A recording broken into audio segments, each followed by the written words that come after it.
આ સાથે જ પુલવામા હુમલાનું ઉદાહરણ આપી કહ્યું કે આ હુમલામાં આતંકવાદીઓએ ધર્મ પૂછીને લોકોને ગોળી મારી હતી, જે કટ્ટર માનસિકતાનું પરિણામ છે।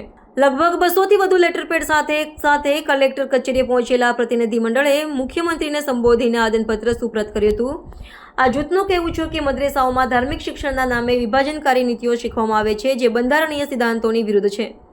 તેમણે તાત્કાલિક ધોરણે આવી ધર્મ આધારિત શિક્ષણ સંસ્થાઓને બંધ કરવાની અને ત્યાં સરકારના નિયમો મુજબનું શિક્ષણ લાગુ કરવાની માંગ કરી હતી।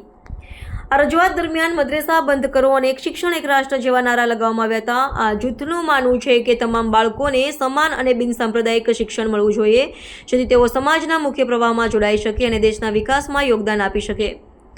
લોકોએ આક્ષેપ કર્યો છે કે મદ્રેસાઓમાં ધર્મ આધારિત હિંસક શિક્ષણ આપવામાં આવે છે। આવેદનપત્રમાં સ્થાનિક લોકોએ જણાવ્યું કે ધર્મ આધારિત શિક્ષણને કારણે સમાજમાં ધાર્મિક કટ્ટરતા વધી રહી છે। તેમણે 2019ના પુલવામા હુમલાનું ઉદાહરણ આપતા કહ્યું કે આ હુમલામાં આતંકવાદીઓએ ધર્મ પૂછીને લોકોને ગોળી મારી હતી, જે કટ્ટર માનસિકતાનું પરિણામ છે।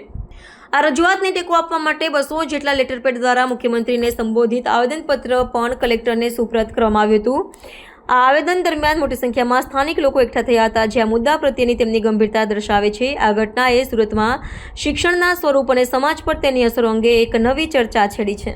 હું ગિરીશ ત્રિવેદી સમસ્ત ગુજરાત બ્રહ્મ સમાજની સાથે અહીંયા અમે બધા કલેક્ટર ઓફિસ સુરતની 600થી વધુ સંસ્થાઓ, સામાજિક સંસ્થાઓ, શૈક્ષણિક સંસ્થાઓ, સામાજિક આગેવાનો બધા સાથે મળીને જે મદ્રેસાઓની અંદર ધાર્મિક શિક્ષણ અપાઈ રહ્યું છે એ અહીંયા નેશન ફર્સ્ટ, જે ભારતની અંદર રહેવાવાળો દરેક વ્યક્તિ છે એને સમાન શિક્ષણ હોવું જોઈએ અને શિક્ષણ એ કોઈ ધર્મનું સ્પેશિયલ ના હોવું જોઈએ।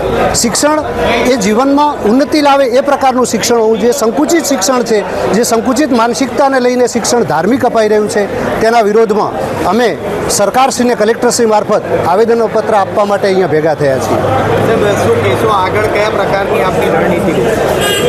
અમે જો સરકારશ્રી અમારી વિનંતી નહીં માને તો ઉગ્રપણે આનું આંદોલન કરવામાં આવશે, કારણ કે ભારતની અંદર દરેક વ્યક્તિ બંધારણની દૃષ્ટિએ સમાન હકો પ્રાપ્ત થાય એવી અમારી સંપૂર્ણપણે માંગ છે।